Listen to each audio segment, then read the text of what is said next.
What is up, y'all? It is Grant with another episode of the Groovy Files, and today I got my main man, my other main man with me, Jay Trent.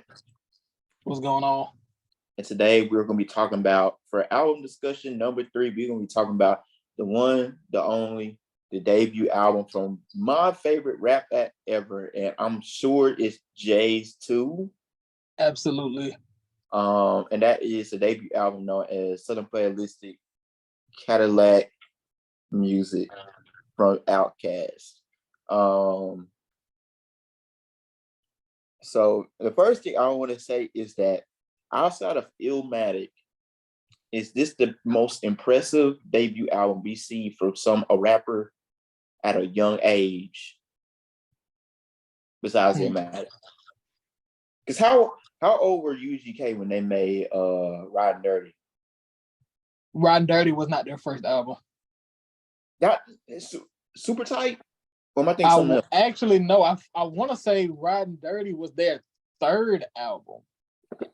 Let me check. I think it's for some reason I keep thinking Riding Dirty is their first album, and I don't know why. UGK, if I'm not mistaken, UGK's first album was in '92. If I'm not mistaken. Oh, Too Hard to Swallow. Okay. Okay. Yeah. So my question is this the most impressive debut album at a young age we've ever seen besides Illmatic? So completely biased from a young age, very young age.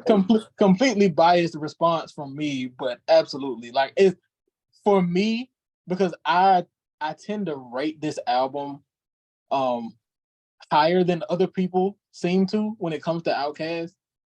Like, it might be third in their catalog for me. Like, it's you know, it's one of them things where between that and Stank on You is up to a personal preference, but to me, I appreciate the sound of it for a debut album that was released in 1994. Like, I appreciate their approach to rap, like to the way that they decided to go about making this album. What's so funny is that, like, I think at the end of the day, outside of Illmatic, man, I don't think it's a more impressive debut album from a teenager in terms of rap besides them, because these things were like 17 when they started making this. I believe so. I think it released when they were 19.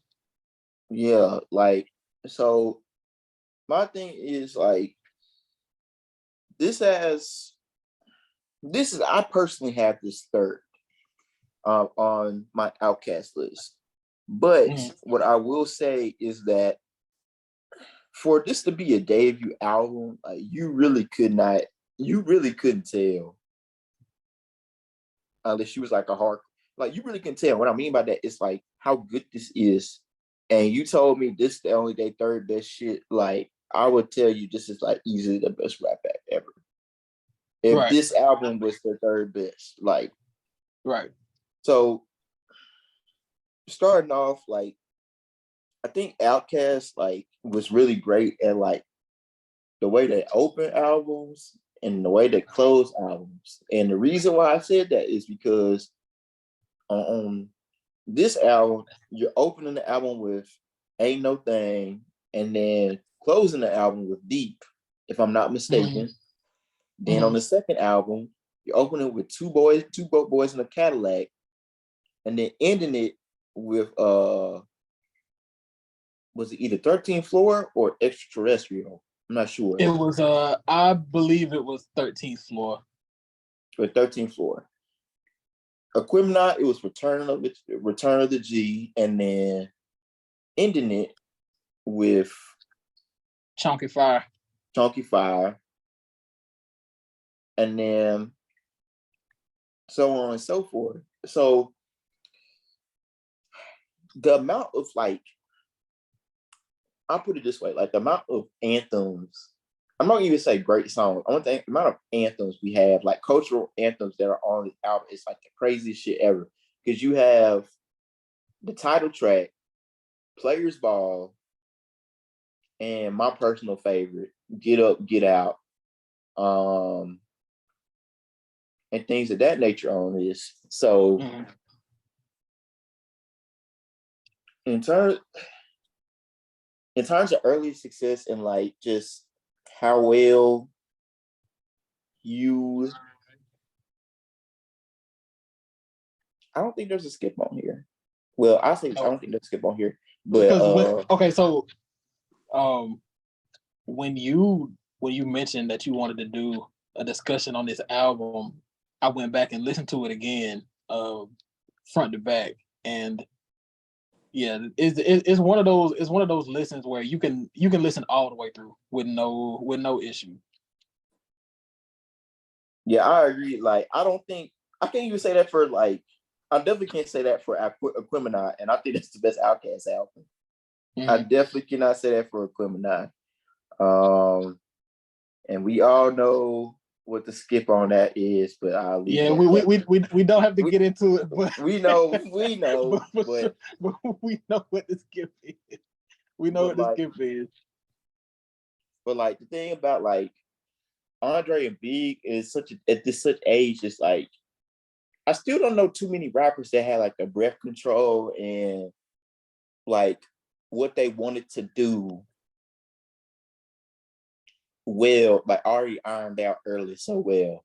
Because like when you listen to this album, you don't hear like, oh, these niggas trying to figure out what they trying to do. Like, no, these niggas know what they want to do. Like that's like I can't even say that for a lot of debut albums that I love. Like these niggas know what they want to do. And that's the thing. And like there's nothing wrong with that. Like there's nothing wrong with wanting to find your niche, your sound, what kind of music you want to make. But it does say something to them as artists that they were fully aware of what they wanted to go for with from their first album. Like even as their discography progressed and they wanted to change the sound of the next album, they were able to execute that. So it's just the fact that you had such a clear vision from day one is truly something impressive. Like you just kind of like with them is to be able to, because I always find it like funny when like the stories that go around this album, or like not this album, but like OutKast in general, how like they was running around and like they was like running and they was literally running and jogging and everything like that to get the like endurance up for some of these songs. And like that shit kind of crazy because like like you can hear it. Like you can't, I don't know. I'm gonna go ahead and say it, man. I don't know two rappers or one rapper that got better breath control than OutKast. I really don't. Yeah. I think like I don't think it's a hot take. Like I really don't think you can find a person, like specifically alive, that has better breath control than OutKast. But the only person I would say that maybe would have better breath control was maybe B, and even then, I still don't think he got it. I still think it's OutKast. Yeah, like you listening to Big Boy's performance on this album, which I do think he was the highlight of this album, in my opinion, of the two. I mean, I'm never gonna, rank one without the other, mention one without the other. I do feel like Big Boy appeared to be more polished as a rapper on this first album. And the way that he approached each verse. And like you mentioned, his breath control and how intricate each flow pattern was. Like it's something that I can go back and listen to all the time. Yeah, man. Like with OutKast, and like I think like Big Boy and Andre had like their music personalities ironed out at a very early age. Like for instance, like you can really kind of like stylistically and like just like their charisma on tracks and stuff like you kind of already know like after you listen now, you kind of already know who's gonna touch on what in terms of what they're rapping about, but also like they I don't even like saying Big Boy and Andre are like compliments to each other, like because it kind of just like comes It off as feels like like it comes it feels like saying that is doing them a disservice almost. yes, they're both very extremely complete rappers. It's not like one is like missing something and the other one is missing something. Both of them are very complete rappers. Like, and that's why like even though I think a lot of the OutKast Big Boy was better than Andre debates like really come in bad faith. I do think Big Boy I do Yeah. I do really do feel like Big Boy is one of the most complete rappers in history. Like I think he's a top seven. I think him and Andre are top seven most complete rappers in history. Like in terms of being able to do it all. Yeah, for sure. For sure. But the golden question is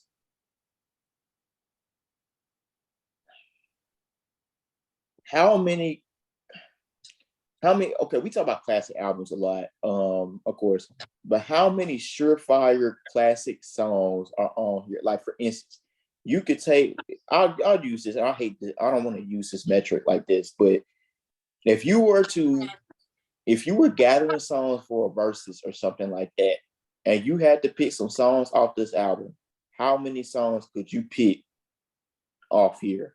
I would say at worst 3, at most 5. I'm gonna have to 6. sit on that for a second because Because I think Get Out is automatic. I think Players Ball is automatic. I think Southernplayalistic Cadillac Music is automatic. so I'm a little biased over here. I agree with all three. I agree with all three of those. But a little bias from me. Crumbling Herb is my favorite song on this album.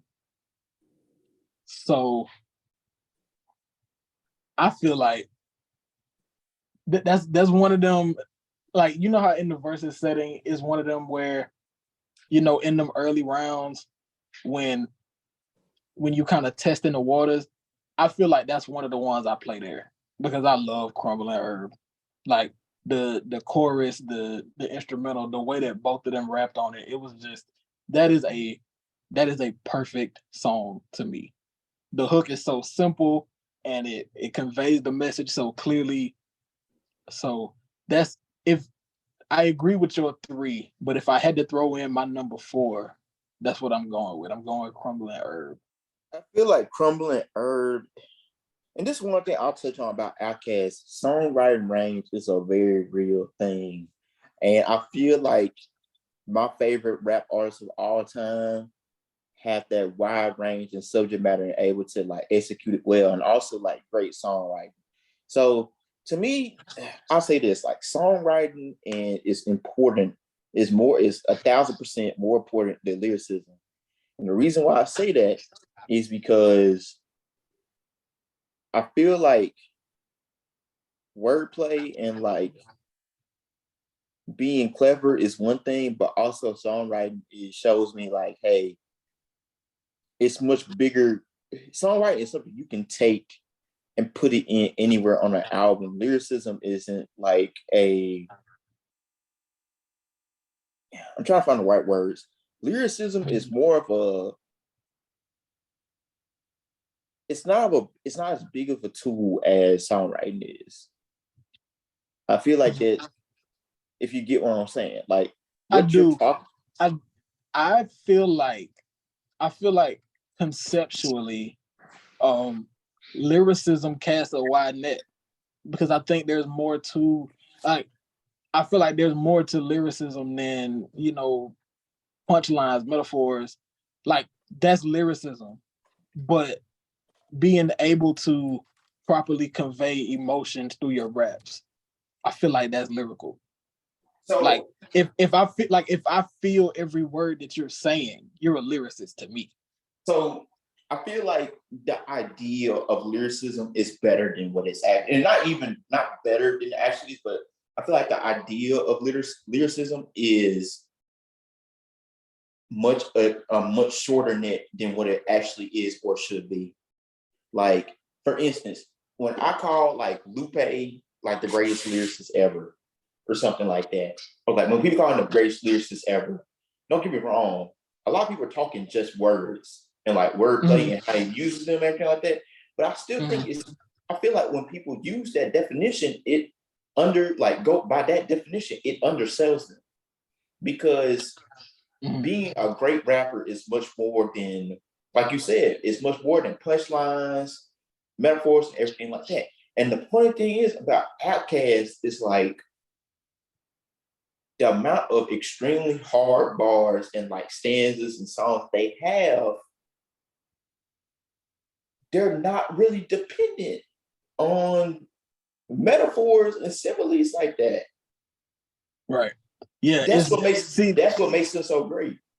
And that's why I say that lyricism casts such a wide net, because if I'm listening to a verse from you and the imagery and the way that you speak, if I like I said, if I can see what you're rapping about, like if I can conceptualize it in my mind, you a lyricist. Like it don't have to be you having a punchline in every other bar. Like that's not necessary for me to consider you a lyricist. If the imagery is there, if you put me in your shoes and convey your emotions in such a way that I can feel what you felt when these moments happen, then that makes you a lyricist to me. I feel like this is definitely like the non-biased standpoint, but like I feel like when niggas be talking about like all time talks and everything like that, in terms of like just like greatest flow ever, best delivery ever, all that shit. Like, there's no way both of the OutKast guys aren't in the conversation for that. Because like, in terms of being able to do it all, I would say if Biggie is considered the best, the 99 overall rapper, I think Andre and Big Boy are very, very, very close. And this album proves that. Equimini proves that. ATL proves that. All that shit proves that. Like you said, the fact that you can say that they proved that from their first album that they started working on when they were in high school.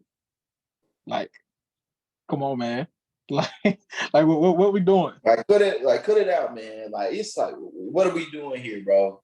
Because it's like, this is, I ain't gonna lie to you, bro. Like, somebody's opinion of OutKast is like my deal breaker.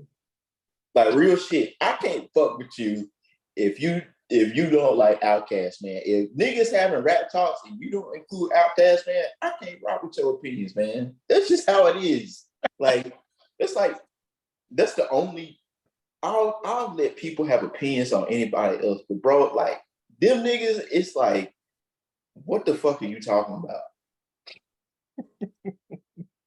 Hey man, I feel it, bro. I feel it. But I think the crazy shit about this album is like the way I got into OutKast. Funny enough, as a kid, was through my dad listening to Speaker Box Love Below, and also the movie ATL. Mm-hmm.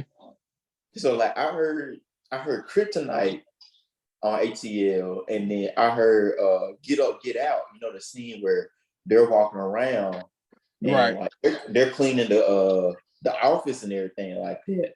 And that's how I figured. That's how I discovered OutKast. So that made me like a fan of them very early. And of course, Big Boy was in the movie. So, Right. but like when we think of when I think of a classic song, I think of something that is highly quotable, catchy, memorable, all that criteria. I feel like Get Up, Get Out is like the number one example of that, or at least one of them. Like I can quote, I can rap this shit word for word, man. Like especially like when it comes to Big Boy verse and like CeeLo verse, like I love that shit. Yeah, that's a great song, bro. It's a great song. And the way that they did with the outro on the album is what I love so much because there was always a look ahead of what's to come. So when I got to deep on the track, I was like, oh shit, this trying to have like alien. This gonna have like it alien. sound like ATL is. Yeah, it does. So like I thought that was pretty cool. So we hold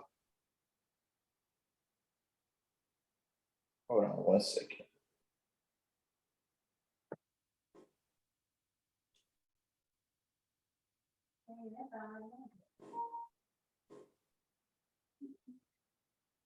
But yeah, bro, that's how I feel. I don't feel that way about too many rap artists, man. Like, if I had to protect one catalog in hip hop, it's OutKast first. If you told me, sure. what'd you say? I said for sure. Yeah, that's my one too. I just don't. And like when people talk about Mount Rushmores and everything like that, how the fuck y'all not putting them niggas first? I don't get that. Both of them. Both of them. I don't know how the hell They are. not Matter of putting fact, those niggas first. They count as one spot. They count as one spot. If my top four is automatically a top five because they both on there. Right. It's just like the creativity aspect of them alone is like, how can you not like put them high up there in those tops, bro? It just don't make sense. It don't. And it's just like nobody could. I feel very few like when we talking about rap artists that like don't never do the same thing twice. There's only like 3 or 4 rap acts I can really think of, and is for the most part. I think of OutKast, I think of Ye, I think of Kendrick. Those are really the only people I really feel like they're never giving me something the same as the last album for the most part. Yeah, I agree. I agree with that assessment. I agree with those 3. So Jay, do you have any final takes on this album or just OutKast in general, man? God, I want to hear it. I want to hear it. I don't know, man. I feel like we hit all the high notes, man. Like that is it's certainly my favorite catalog in rap music. One of the best catalogs in music, period.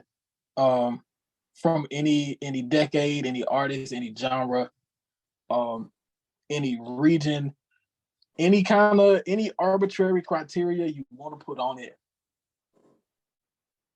they in the conversation, regardless. And it starts and the journey begins with this album. Man, it's this shit crazy. But my final take is that you put OutKast, bro. The only people that can hang with OutKast in a battle like setting are, in terms of rap, I would say Biggie and Jay, and Nas very dependent on the songs he plays, but I would say Biggie and Jay. Return of the G is the best. Aquemini is the best title track ever, and honestly, yeah, the Aquemini is the best title track ever. And let me get one off about this album. When it comes to setting a tone for an album, I don't know anybody better than OutKast. Like they are the blueprint on how to open and close albums. Like I don't know anybody else is better than that than them. Like you can listen to the shit. Like you can, like, I want you to tell me Return of the G and Chunky Fire, name a song, 2 songs better than that to close the album, open and close the album. Seriously, for rap. Yeah. No, I feel that. I feel that. You know how I feel about Aquemini, but yeah, like the everything about their catalog. It's just like it's funny to me because when you hear people say, if I want to get into them, what do you show them? And it's just like you got to show them all of it. There's so much to it. Like I feel like skimming the catalog, going through the hits is not doing them justice. It really ain't, like, bro, like some niggas catalog, that's what I feel like people do on Twitter a lot and just like social media a lot. A lot of niggas do a lot of skimming, and it does the artist a disservice because, like, I think there's a bigger focus on how it sounds versus what they're actually saying. And I feel like that's what does hip hop such a disservice when people are so focused on, don't get me wrong, like, of course you can be focused on instrumentals, everything like that, and like they can make like this beat hard, like this will make you listen to it, but also you are listening to people that can put out their feelings, thoughts, all that other shit at a high level that very few humans on the planet can do. And it's just doing them a disservice. So like, it just like rap as a, like hip hop as an art form, like rap as an art form in general, it's just, it amazes me because it's some songs I listen to and it's just like, ain't no way an actual human being made this when they actually did. Like I can't listen to Get Up, Get Out and say, like, I can't listen to that song without even honestly getting a little bit of emotion because it's just like, damn, that ain't even like rapping. That's just like niggas just talking. Niggas are talking. Like this how I feel like when I have like a peak level, like my second highest level in terms of like rap performances, it's like, damn, this nigga rapping his ass off. This shit great. And then like the other one is like, I don't even view that shit as rap. I feel like that niggas is just talking real shit. But that's it for this episode. If there's an album you want us to discuss, hit me up. We'll give it a try. But other than that, y'all stay easy. We out, man.